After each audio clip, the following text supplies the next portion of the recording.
Shedeur Sanders just stepped into the NFL, 138 yards, 2 touchdowns. He looked like a vet out there. Great game overall for Shedeur. But I gotta say, bro, I never seen an organization try to throw a potential star to the curve like I seen the Browns. Like, it's obvious the Browns do not want Shedeur. He had a big game yesterday. I know it's the preseason, but let's keep it real. If he would have played like shit, that would have been all over the headlines. I low-key think they kind of threw him in the fire, and he came out successful. Going into preseason, came out, says Shedeur Sanders has been named the 4th-string QB on the Browns' first unofficial depth chart of the season. This dude was the 4th string, and then they announced, oh, going into the first preseason, he's going to be the starting QB. The way they set it up is like, oh, we're going to give him the opportunity to show like, yo, this dude's not that good. But the dude killed. You know what I'm saying? He actually did really good. They asked the coach, right? They said Dor did enough to earn more reps with the second team or first team offense. Look what this dude said, bro. Pleased with the way Shedeur played. I'm pleased with the way the offense operated tonight. All things moving forward as we continue to practice, we'll be focused on all of our guys' development and getting these guys ready to play for the season. And then there was like the situations were invaluable for Shedeur. Shedeur would get a ton of reps next week in the second preseason game versus the Eagles. Situations were invaluable for Shedeur, for all of our offense. We got a 3rd and 1 where he had a quarterback sneak. I mean, there's just a lot of football, and that's by design with him getting a ton of reps in this game, and he'll get a ton of reps next week as well. That's all part of our development of our young players. I don't think I ever seen an owner come out and say this about a player like a week or two going into training camp. But the owner of the Browns, he was saying that Shedeur wasn't his pick. It was Andrew Berry's pick. The funny thing about this comment was Andrew Berry didn't want this nigga. I was like, what? I was like, y'all did not want this. Like, obviously, I think it's pretty obvious a phone call was made. If you got the damn president saying a kid should be drafted, you know what I'm saying? Obviously a phone call was made, but look what this dude said, bro. I've never seen no shit like this. If you'd have told me, let's say you picked him on Saturday, right? Friday night driving home, y'all are going to pick Shedeur, I would say that's not happening. But we had a conversation early that morning, and then we had a conversation later that day. I think we had the right people involved in the conversation.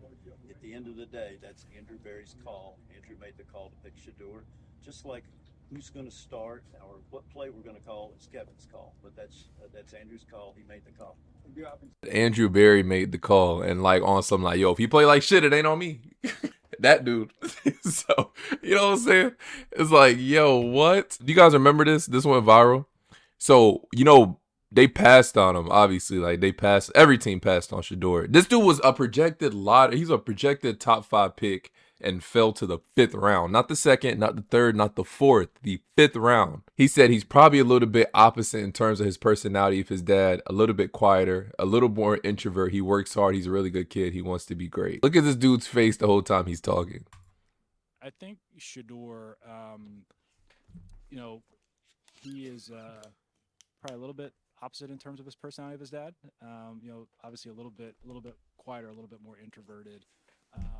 But you know, we felt good with him. We felt good with him as a person.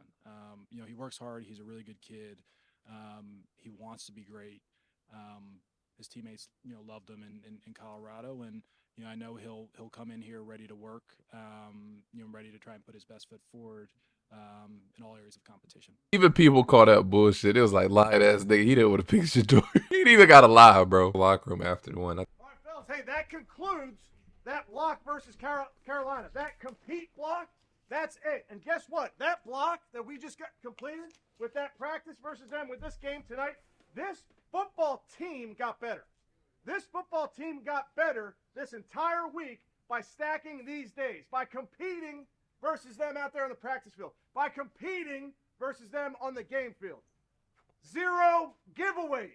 Bless. 0 giveaways. Never turnover.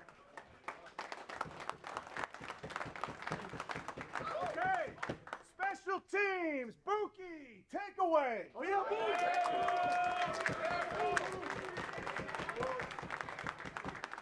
on defense, Nick, takeaway. Oh, yeah.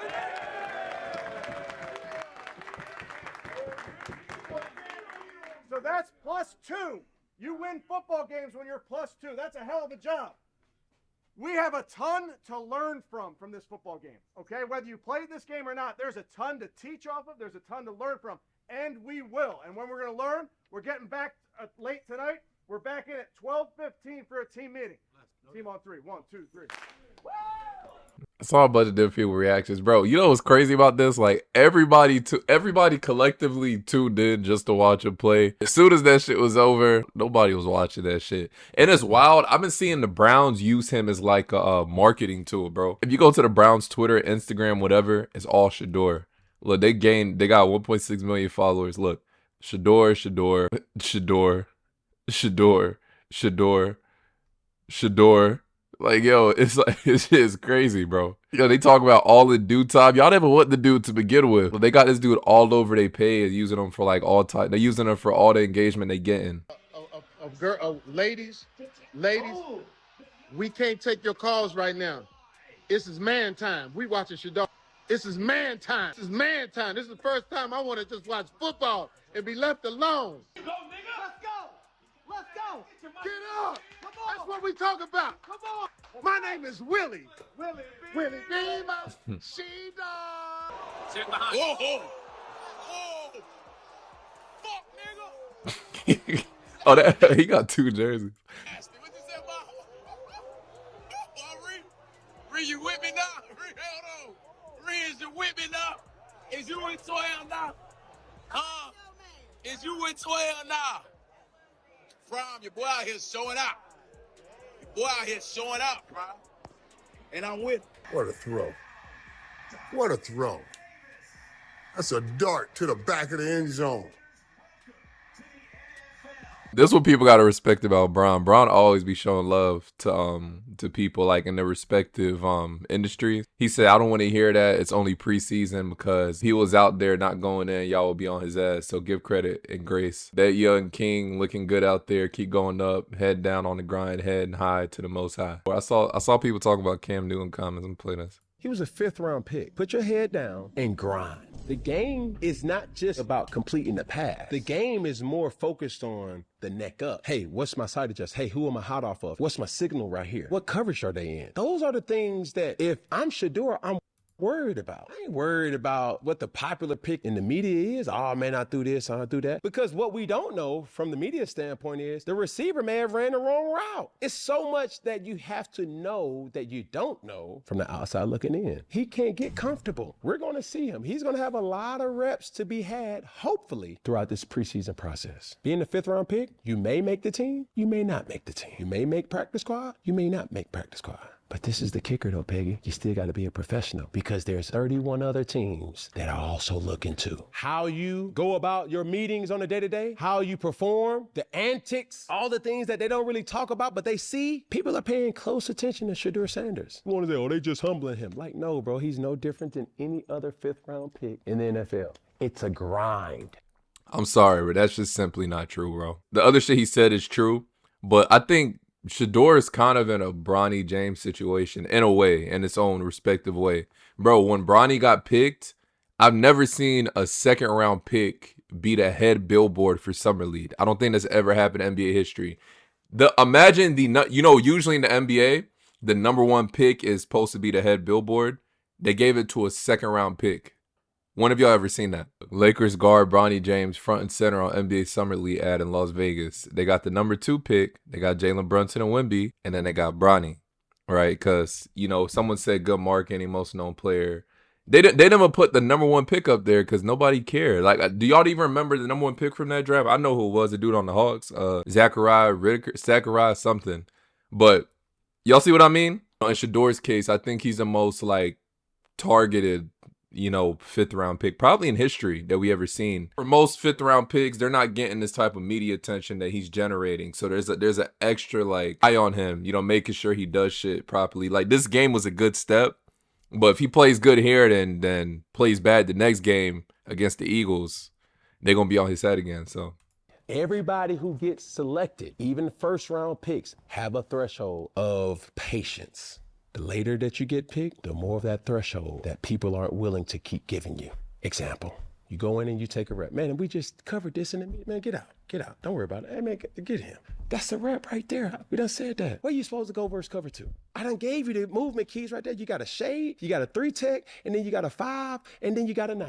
That's under defense. Anytime that they're in under defense, that's a high blitz or a high pressure defense. You got to know these type of things. Hey, they're over defense. A 3 taking a 9 or a 3 taking a 5. Hey, that means this corner press right here, 3 taking a 5 with a corner cap over a safety. That's a hard corner pressure right here. That's a tendency. Why aren't you in your book, bro? Those are things that people and coaches want to see. It's not about who your daddy is. It's not about when you got drafted, because everybody on the even scale now. He's playing a position that requires him to have a lot of mental stamina.